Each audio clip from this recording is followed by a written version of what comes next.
అందరికీ నా నమస్కారాలండి.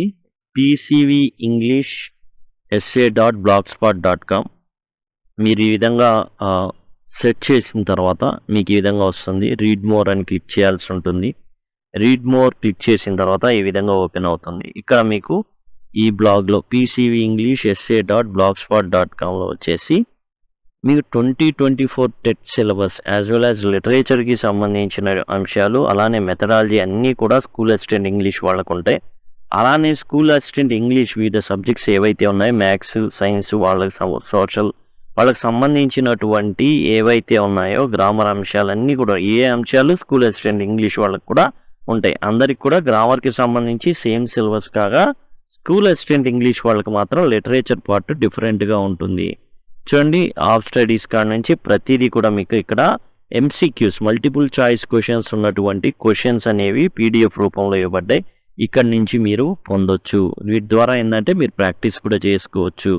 ఇక మిగతా ఏవైతే ఉన్నాయి ఇవి కూడా త్వరలో రాబోతున్నాయి. అదే 12th night and marking board, అట్లానే మెథడాలజీ ఏదైతే మీరు ఇప్పుడు చూస్తున్నారో ఇవి కంప్లీట్ అయిన తర్వాత టోటల్ మీకు notes as well as multiple choice questions ఏవైతే ప్రాక్టీస్కి ఉపయోగపడతాయో అన్నీ కూడా ఇక్కడ ప్లేస్ చేయడం అయితే జరుగుతుంది. దయచేసి ఆ విషయాన్ని గమనించండి. Thank you. అందరికీ నా నమస్కారాలండి. బిఎడ్ ఏదైతే ఉందో దాంట్లో 2016కి సంబంధించి ఏదైతే టెట్లో అడిగారో యూనిట్ 7లో ప్లానింగ్ ద క్లాస్ రూమ్ ట్రాన్సాక్షన్లో యాన్యువల్ ప్లాన్ చూసాం, ఆ తర్వాత యూనిట్ ప్లాన్ చూసాం, టిఎల్ఎం అవన్నీ కూడా గత వీడియోలో చూసాం. ఇప్పుడు మనం పీరియడ్ ప్లాన్ అండ్ అదర్స్ ఏవైతే ఉన్నాయో అవి మనం చూడబోతున్నాం ఈ వీడియోలో. పీరియడ్ ప్లాన్ అంటే ఏంటి? ప్రతి పీరియడ్ రోజుకి వచ్చేసి 8 పీరియడ్స్ ఉంటాయి. పొద్దున్న ఒక 4 పీరియడ్లు అండ్ సాయంత్రం ఒక 4 పీరియడ్లు ఉంటాయి. అయితే ప్రతి పీరియడ్కి కూడా మనం పీరియడ్ ప్లాన్ అనేది రాసుకోవాలి. ఈ పీరియడ్ ప్లాన్ అంటే ముఖ్యంగా చెప్పుకోవాలంటే మినిమం ఒక 40 నిమిషాలు, అన్ని క్లాసుల యావరేజ్న ఒక 40 నిమిషాల సమయం అయితే మనకు ఉంటుంది పీరియడ్లో. ఈ పీరియడ్లో మనం ఏం చేస్తున్నాం, చేయబోతున్నాం అనేది పీరియడ్ ప్లాన్ అనేది రాసుకోవాలి. మొట్టమొదటిది అసలు యాక్చువల్గా మనం చేసేది ఏంటంటే ఈ పీరియడ్లో మొట్టమొదట మోటివేట్ చేయాలి పిల్లల్ని. అంటే మనం ఏ లెసన్లోకైతే పిల్లవాడిని ఆ పీరియడ్లో మనం దేంట్లోకైతే ఏం చెప్పబోతున్నాం అనే దాన్ని డైరెక్ట్గా చెప్పకుండా వాళ్ళని మోటివేట్ చేసి వాళ్ళ నోటెమ్మటే మనం ఏం చెప్పబోతున్నాం అనేది తీసుకురావాలి. దానికి గాను సులభంగా ఉండడానికి ఫేస్ షీట్ అనేది ఉపయోగించడం జరుగుతుంది. ఇది ప్రతి యూనిట్కి మొదటిగా ఉంటుందన్నమాట. ఈ ఫేస్ షీట్ అనేది ఒక బొమ్మ ఉంటుంది, దాని కింద క్వశ్చన్లు ఉంటాయి. ఇది ప్రతి యూనిట్లో మనకైతే ఇవ్వడం అయితే జరిగింది. ఫస్ట్ అండ్ ఫార్మోస్ట్ ఇదే మనకు కనబడుతుంది. ప్రతి యూనిట్కి స్టార్టింగ్ ఓ బొమ్మ ఇచ్చేస్తారు. ఆ బొమ్మ కింద ఈ ఫేస్ షీట్ సంబంధించి కొన్ని క్వశ్చన్లు అనేవి అడగడం జరుగుతుంది. ఆ క్వశ్చన్లకి సమాధానాలు అనేవి తెప్పిస్తాం, కొంచెం మోటివేట్ చేస్తాం. అంటే డైరెక్ట్గా ఏం చేస్తాయంటే లెసన్లోకి తీసుకువెళ్తాయి. First and foremost step in any classroom transaction process is to motivate the learners. పిల్లల్ని ఏం చేయాలి? మోటివేట్ చేయాలి. సపోజ్ మనం ఒక ఈగల్ గురించో ఒక డవ్ గురించో చెప్పబోతున్నామంటే పిల్లల్ని ఎలా అడగాలంటే మీకు ఇష్టమైన పక్షి ఏంటి అని అడుగుతాం.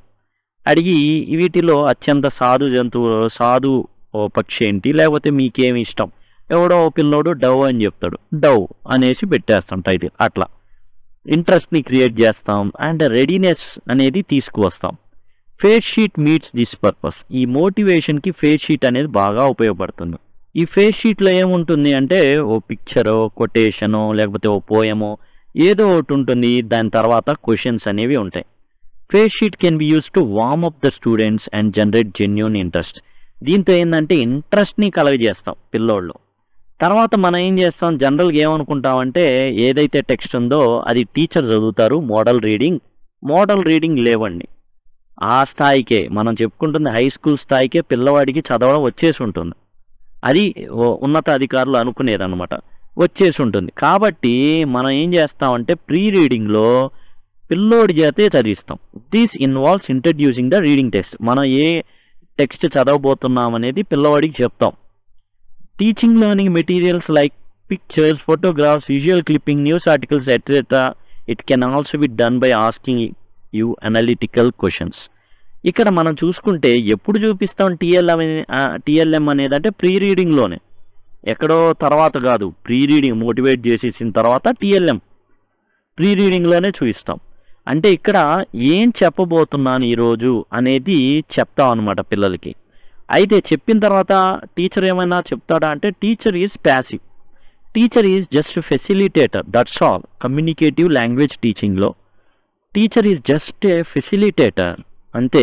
ఒక టోటల్ ఎన్వైరన్మెంట్ని క్రియేట్ చేయడం వరకే అతని బాధ్యత, అది సజావుగా సాగేటట్లు చేయడమే బాధ్యత. ఇప్పుడు రీడింగ్, ప్రీ రీడింగ్ అని ఫేస్ షీట్ చూపించాం, ఇప్పుడు రీడింగ్ జరగాలి. రీడింగ్లో మనం ఏమనుకుంటాం అంటే ముందు టీచర్ గారు మోడల్ రీడింగ్ చేస్తారు, కానే కాదు, అది పోయింది, మారింది. ఇండివిడ్యువల్ రీడింగ్ అనేది మొదట జరుగుతుంది. అంటే ఏ పిల్లవాడికి ఆ పిల్లవాడు టెక్స్ట్ చదువుకుంటాడు. Intrinsically motivating and need based activity, పిల్లవాడు తాను ఏం చేస్తాడంటే తనకు తానుగా చదువుకుంటాడండి ఏదైతే టెక్స్ట్ ఉందో. అండ్ తర్వాత గ్రూప్ రీడింగ్కి చెప్తాం, కొలాబరేటివ్ రీడింగ్ అంటారు దీన్ని. అంటే పిల్లలు ఒక నలుగురిని సెట్ చేస్తాం, బెంచీల వారిగా నలుగురు ఉంటారు. అదే మీలో మీరు డిస్కస్ చేసుకుంటారా. క్లాస్ రూమ్ అనేది ఇంగ్లీష్ క్లాస్ రూమ్ నాయిసీగానే ఉండాలి, అంటే గొడవగానే ఉండాలి. గొడవ లేని ఇంగ్లీష్ క్లాస్ అనేది క్లాసే కాదంటారు. అండ్ క్లాస్ రూమ్ అంతా కూడా ఇంటరాక్షన్ జరుగుతుంది. ఎట్లా అంటే ఇప్పుడు ముందు ఇండివిడ్యువల్ రీడింగ్ జరిగింది, గ్రూప్ రీడింగ్ జరిగింది. ఇప్పుడు టీచర్ గారు ఏం చేస్తారంటే కొన్ని ప్రశ్నలు అడుగుతారు, పిల్లలకి ఎంత అర్థమైంది అనేసి.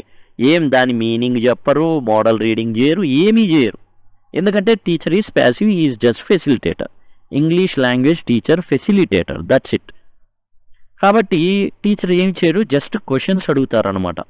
The purpose of this step not to test the comprehension of learners but to help them assimilate the test. ఈ ఉద్దేశం ఏంటంటే పిల్లలకి ఎంత అర్థమైందో అని కాదు, ఇంకా డీప్గా నాటపడ్డానికి. అంటే రీడింగ్ టైంలో క్లాస్ రూమ్ ఇంటరాక్షన్, ఇది క్వశ్చనింగే చేసేది కానీ ఇంటరాక్షన్ అంటే ఏంది అర్థం, ఏదైతే ప్రశ్న అడుగుతున్నాడో అది పిల్లోడికి నేర్పించడానికి, వాడి జ్ఞానాన్ని టెస్ట్ చేయడానికి కాదు, మనం అనుకున్నట్టుగా ఎంత అర్థమైందో వెలికి తీయడానికి కాదు. ఇది ఏంటంటే జస్ట్ ఇంకా బాగా అర్థమయ్యేటట్లు చేయడానికి. Teacher ask analytical, inferential and reflective questions. ఎలా అడుగుతా అంటే చాలా విశ్లేషణాత్మకంగా, అసలు అక్కడ డైరెక్ట్గా లేని ప్రశ్నలు, అండ్ పిల్లలు వాళ్ళంతటా వాళ్ళుగా ఆలోచించుకునే విధంగా ప్రశ్నలు అయితే అడగడం అయితే జరుగుతుందన్నమాట. ఆ తర్వాత చివరిలో టీచర్ గారు పెద్దగా చదవడం జరుగుతుంది. ఎందుకు చదువుతారంటే పిల్లలకి స్ట్రెస్ గురించి తెలియడానికి, పాజ్ గురించి తెలియడానికి, అండ్ ప్రొనౌన్సియేషన్ గురించి తెలియడానికి టీచర్ గారు చదువుతారు. అయితే వాయిస్ మాడ్యులేషన్ అనేది ఉండాలి, అంటే టోన్ చేంజెస్ ఉండాలి, పిచ్ అనేది మారుతూ ఉండాలి.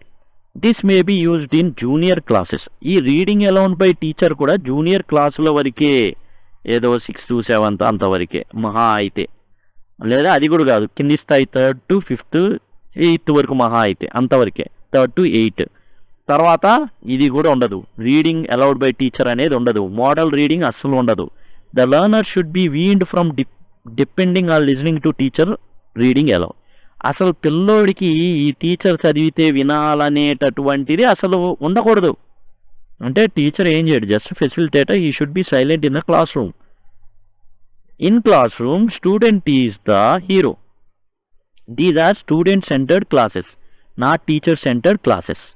Next mind mapping. ఇప్పుడు కాన్సెప్ట్ అంతా అయిపోయిన తర్వాత ఉన్న డేటాని ఏవైతే ఫ్యాక్చువల్ ఉన్నాయో వాటన్నిటిని కూడా మైండ్ మ్యాపింగ్ ద్వారా టీచర్ ఏం చేస్తారంటే సమ్మరైజింగ్ చేస్తారు, ఏదైతే పిల్లలు నేర్చుకున్నది దాన్ని.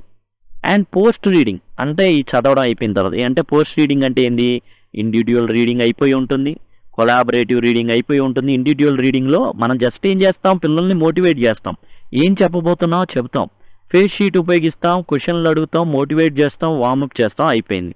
పిల్లవాడు రీడింగ్లో, ఇదంతా ప్రీ రీడింగ్ ఇప్పుడు చెప్పుకుంది. రీడింగ్లో ఏంటంటే రీడింగ్లో పిల్లవాడే చదువుకుంటాడు. పిల్లోడు చదువుకున్న తర్వాత బెంచ్లో ఉన్న నలుగురు గ్రూప్ ఫామ్ అయి నలుగురు చదివేసుకుంటారు, వాళ్ళు డౌట్లు ఉంటే తీర్చేసుకుంటారు.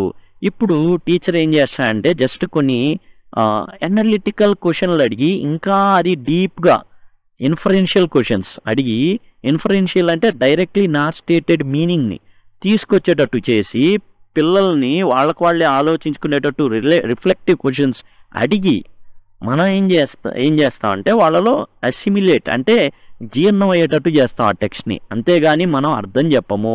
We do not use grammar translation method, we do not use any kind of direct method, we are using communicative language teaching method. And just reading వాళ్ళనే చదువుకోమని చెప్పి ఇండివిజువల్ రీడింగ్ చేయిస్తాం, కొలాబరేటింగ్ రీడింగ్ చేయించేసి మనం జస్ట్ ప్రశ్నలు అడుగుతాం. Not to test his understanding or comprehension, but to increase his comprehension, increase his understanding, we ask questions. ఆ తర్వాత మనం మైండ్ మ్యాప్ ద్వారా పిల్లలకి ఇంకా ఇన్ఫర్మేషన్ అనేది లోపలికి వెళ్ళేటట్టు ఒక మైండ్ మ్యాప్ని క్రియేట్ చేస్తాం. చేసిన తర్వాత పోస్ట్ రీడింగ్. ఇక్కడ మనం ఏం చేస్తామంటే ఒక డిస్కోర్స్ ఇచ్చి పిల్లల్ని రెడీ చేయమని చెప్తాం. సపోజ్ ఒక కాన్వర్జేషన్ ఇస్తాం. ఇక్కడ ఆ కాన్వర్జేషన్లో బహుశా ఒక పోస్ట్ మాస్టర్ మాట్లాడుకుంటున్నట్టు ఉంది ఏది మన బుక్లో. ఇప్పుడు పిల్లోడికి ఏం చేస్తాం, ఒక కాన్వర్జేషన్ డిస్కోర్స్ ఇచ్చేసి రాయండ్రా అని చెప్తాం. గ్రూప్గా కానీ లేదా ఇండివిజువల్, ఎలా స్టూడెంట్స్ ఆస్ టు వర్క్ ఇండివిజువల్గా చెప్తాం ముందు, తర్వాత గ్రూప్స్లో చెప్తాం. ఓకేనా? అలా చేసిన తర్వాత అందరి ముందు ఏం రాశారో చదవాలి పిల్లోడు. ఇక్కడ టీచర్ పాత్ర ఏమైనా ఉందా? ఏమీ లేదు. ప్రాజెక్ట్ వర్క్ ప్రతి పాఠ్యాంశం తర్వాత ప్రతి యూనిట్ తర్వాత ఏముంది, ప్రాజెక్ట్ వర్క్ అనేది ఉంది. Project work is based on principle of learning by doing, చేయడం ద్వారా నేర్చుకోవడం అనేటటువంటిది జాన్ డ్యూయి ఎవరైతే ఉన్నారో ప్రమోట్ చేశాడు. దాని ప్రకారం ప్రాజెక్ట్ వర్క్ని క్లాస్ రూమ్లో తేవడం అయితే జరిగింది. There has been shift from teacher centred methods to learner centred methods. ఇప్పుడు ఏంటి ప్రాజెక్ట్ వర్క్ అనేది, పిల్లవాడు తనకు తానుగా సోర్స్ని కనుక్కుంటాడు, తనకు తానుగా సోర్స్ దొరికే ప్లేస్కి వెళ్ళిపోయి ఇన్ఫర్మేషన్ ఎలా గ్యాదర్ చేయాలో తెలుసుకుంటాడు అండ్ కొలాబరేట్ అవుతాడు వేరే పిల్లలతో. అలానే చక్కగా ఏం చేస్తాడంటే రకరకాల డిజైన్లు అవన్నీతో ప్రాజెక్ట్ అనేది పూర్తి చేస్తాడు. అయితే ప్రాజెక్ట్ వర్క్ ఉండాల్సిన ఫీచర్స్ ఏంటి? ప్రాజెక్ట్ వర్క్ అనేది లెర్నర్ సెంటర్డ్ మెథడ్ అండి. అంటే కేవలం స్టూడెంట్ తనకు తానుగా చేసుకుపోతాడు. ఇందులో టీచర్ అనేది చాలా అంటే కొన్ని మాత్రమే చెప్తాడు, ఎట్లా ఎక్కడ దొరుకుతుంది, ఏ విషయం రాయాలి, ఎలా రాయాలి. ఇక కొలాబరేట్ చేస్తాడు, కొలాబరేట్ అంటే వేరే పిల్లలతో కొలాబరేట్ అవుతాడు. ఎలా? అరే నువ్వు ఇంటర్నెట్కి వెళ్ళిపోయి నువ్వు ఫోటోలు దా, నేనేమో మొబైల్లో నేను ఆ డేటా మొత్తం రాసుకుని వస్తా. ఇట్లా కొలాబరేట్ అవుతాడు అనమాట. అండ్ కోఆపరేట్ చేసుకుంటారు. ఒకేలాగా రాయకపోయినా కొంచెం డిఫరెంట్గా రాయని, నువ్వు ఇది రాసుకుని నేను ఇది రాసుకుంటా. Integration of all language skills అనేది జరుగుతుంది. LSRWని యూజ్ చేయడం అయితే జరుగుతుంది. అండ్ రియల్ వరల్డ్ లాంగ్వేజ్ అనేది ఇక్కడ ఇంట్రడ్యూస్ అవుతుంది. సపోజ్ కల్పనా చావ్లా గురించి ప్రాజెక్ట్ వర్క్ ఇచ్చా, పిల్లవాడు ఇంటర్నెట్లో బొమ్మలు వెతుకుతాడు. ఆ తర్వాత ఏం చేస్తాడు, వికీపీడియానో ఎక్కడో న్యూస్ పేపర్ దాంట్లోనో కల్పనా చావ్లా గురించి తెలుసుకొని ఆ real language, text book language కాదు, రియల్ లాంగ్వేజ్ అతనికి తారసపడుతుంది. క్రియేటివిటీ, ప్రాబ్లమ్ సాల్వింగ్ ఎబిలిటీ, ఈ రెండూ వస్తాయి.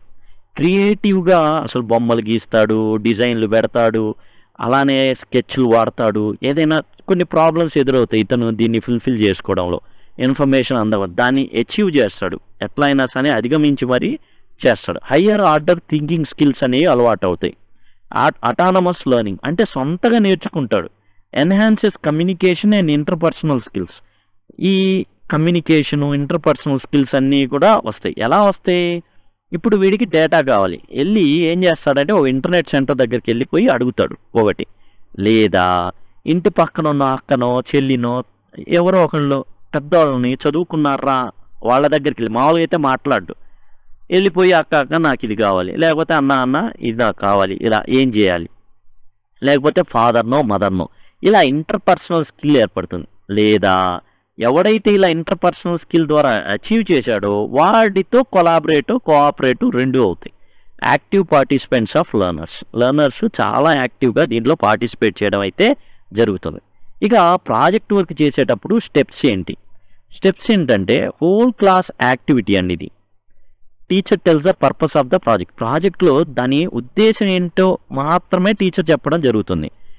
Designing tools for data collection, తర్వాత టూల్స్ ఎలా వీటిని గ్యాదర్ చేయాలి. ఇంటర్నెట్ సెంటర్కి వెళ్ళండి, ఇంటి పక్కన ఉన్న పెద్దవాళ్ళని అడగండి, మొబైల్ ఉంటుంది కదా మీ ఫాదర్ దగ్గర, ఆయన సహాయ సహకారాలతో ఈ ప్రాజెక్ట్ని పూర్తి చేయండి. ఇట్లా డేటా కలెక్షన్ ఆఫ్ డేటా మొత్తం అదేదో స్కూల్లో ఇవ్వరు, స్కూల్లో చేయనియరు, ఓన్లీ ఇంటి దగ్గరే హోమ్ టాస్క్ అనమాట కలెక్షన్ ఆఫ్ డేటా మొత్తం. సపోజ్ కల్పన చావ్లా గురించి ఏమంటే ఇంటర్నెట్లో సెర్చ్ చేసి రాయాల్సి ఉంటుంది. Consolidating the data using graphic organisers. ఇప్పుడు డేటా ఏదైతే వాళ్ళు పొందారో ఆ డేటాని ఈ కరెక్ట్గా కదా ఆర్గనైజ్ చేసుకుంటారు. ఎలా చేస్తారు? జననం, తర్వాత విద్య ఎట్లా జరిగింది, ఎడ్యుకేషన్, ఆ తర్వాత ఎక్కడికి వెళ్ళారు, ఉద్యోగం ఎక్కడ చేశారు, అచీవ్మెంట్స్ ఏంటి, అలా మరణం ఎట్లా, ఇలా మొత్తం ఒక ఆర్డర్లో రాసుకుంటారనమాట. Analysis and interpretation of data. ఆ డేటా మొత్తాన్ని వేరే గణాంకాలు ఉంటాయి, అంటే కొన్ని నెంబర్స్ ఉంటాయి, వాటన్నిటిని కూడా వీళ్ళు చూసుకుంటారు, దాన్ని నీట్గా రాసుకున్న పట్టికలు అలా. Findings are to be presented in systematic order and students own reflections based on the data. So data ఏదైతే ఉందో ఆ డేటా మొత్తాన్ని ప్రజెంట్ చేస్తాడు పిల్లవాడు ప్రజెంట్ చేసి ఆ డేటాని బట్టి తాను ఏమనుకుంటున్నాడు రాస్తాడు. చివరిలో రిపోర్ట్ రైటింగ్, రిపోర్ట్ ఏదైతే ఉందో టోటల్గా రాస్తాడనమాట. ఎట్లా చేశాడు ఏంటి ఇవన్నీ కూడా ఏం చేస్తాడంటే మొత్తానికి క్లోజ్ చేస్తాడు. అయితే ఈ ప్రాజెక్ట్ రాసేటప్పుడు ఎట్లాంటివి రాస్తామంటే ప్రాజెక్ట్ టాపిక్ అంటే స్టార్టింగ్ ఉంటాయి హెడ్డింగ్స్. అంటే ఈ ప్రాజెక్ట్కి వచ్చేసి ప్రాజెక్ట్ పేరేంటి, Kalpana Chawla. Objectives of the project, ఈ ప్రాజెక్ట్ చేయడం వెనకాల ఉద్దేశం ఏంటి, గొప్ప గొప్ప వాళ్ళ గురించి తెలుసుకోవడం, ఇట్లా ఉంటుంది. కొన్ని ఆబ్జెక్టివ్స్ గొప్ప స్థాయికి చేరిన వాళ్ళని గురించి తెలుసు. సిగ్నిఫికెన్స్ ఆఫ్ ద ప్రాజెక్ట్, ప్రాముఖ్యత ఏంటి అంటే అసలు ఇప్పుడు ఏంటి ప్రాముఖ్యత, జననమో లేకపోతే మరణమో లేకపోతే ఇంకో వ్యక్తి ఎవరో భారతీయ సంతతికి సంబంధించిన మరలా ఏదైనా అచీవ్మెంట్ చేయడమో, ఇవన్నీ కూడా. Tools use for data collection, ఎక్కడి నుంచి రాశాడు అంటే ఎక్కడి నుంచి, మొబైల్ ఫోన్నా, వికీపీడియానా, ఇంటర్నెట్టా, లేకపోతే ఇంటి పక్కన ఉన్న చదువుకున్న వాళ్ళ. కన్సాలిడేట్ ద డేటా అంటే గ్రాఫిక్ ఆర్గనైజర్స్ని ఉపయోగించడం. అంటే ఏదైతే కొన్ని ఏం జరుగుతుందంటే సింపుల్గా ప్రజెంట్ చేయొచ్చు బొమ్మల ద్వారా. గ్రాఫిక్ ఆర్గనైజర్స్ అంటే బొమ్మల ద్వారా చేయడం అనమాట. తర్వాత analysis and interpretation of the data, ఏదైతే డేటా పొందాడో దాన్ని విశ్లేషించడం, అలానే ఇంటర్ప్రిట్ చేయడం వాటిని, అంటే దాని గురించి పూర్తిగా చెప్పడం సింపుల్గా. ఫైండింగ్స్, ఎలాంటి ఓన్ ఫైండింగ్స్ ఏమున్నాయి, రిఫ్లెక్షన్స్, సజెషన్. రిఫ్లెక్షన్స్ అన్నా ఏమనుకుంటున్నారు టోటల్గా ఈ ప్రాజెక్ట్ గురించి, ఎవరైతే ఈ ప్రాజెక్ట్ని చేసినటువంటి వ్యక్తి, అలానే సూచనలు, సలహాలు. స్టెప్ 7 వచ్చేసి ప్రజెంటేషన్, అంటే టీచర్కి టోటల్గా రాసేసి ప్రజెంట్ చేస్తాడనమాట. తర్వాత వచ్చేసి స్టడీ స్కిల్స్ ఉన్నాయి. స్టడీ స్కిల్స్ అంటే నైపుణ్యాలు అనమాట. చదువుకోవడంలో కూడా కొన్ని నైపుణ్యాలు ఉంటాయి. ఏ నైపుణ్యాలు ఇవి? మనం చెప్పుకునే 4 basic language skills: listening, speaking, reading, writing. ఈ సమయభావం వల్ల study skills and reference skills అనేవి నెక్స్ట్ వీడియోలో చెప్పుకుందాం. మీకు ఏదైతే టోటల్గా ఈ వీడియోస్లో ఏదైతే మెథడాలజీకి సంబంధించిన వీడియోస్లో ఏవైతే చెప్పుకుంటున్నామో వాటికి సంబంధించిన పీడిఎఫ్ అన్నీ కూడా ఓ చోటే మీకు pcvinglishessay.blogspot.comలో దొరుకుతాయి. ఈ ప్లేస్లో మీకు అప్డేట్ అవుతాయి ఈ టెక్స్ట్ బుక్ ఉన్న చోటే. And as well as methodology ఎక్కడైతే ఉందో చివరిలో మీకు అక్కడ కూడా మీకు ఈ అవైలబుల్గా ఉంటుంది, దయచేసి గమనించండి. And study skills and reference స్కిల్ని ఒక వీడియోగా చేయడం అయితే జరుగుతుంది. అంతేకాదు మీకు ఇక్కడ ప్లేలిస్ట్ అనేది ఉంది. టోటల్ ఏవైతే మెథడాలజీకి సంబంధించిన వీడియోస్ ఉన్నాయో ఆ వీడియోస్ అన్నీ కూడా మీకు ఇక్కడ యాక్చువల్గా అందుబాటులో ఉంటాయి టోటల్. అండ్ మీకు ఇవన్నీ కూడా చాలా చాలా ఈజీగా అవైలబుల్గా ఉంటుంది ప్లేలిస్ట్లో అయితే. టోటల్ ఇక్కడ ఉన్నాయి, దయచేసి గమనించండి. ఏవైతే స్కూల్ అసిస్టెంట్కి ఇంకా అవసరమో ఇలాంటివి కూడా కొన్ని ఉంచడం అయితే జరిగింది ఈ ప్లేలిస్ట్లోనే. మీకు అవి కూడా ఉపయోగపడతాయి, దయచేసి గమనించండి. Thanks a lot.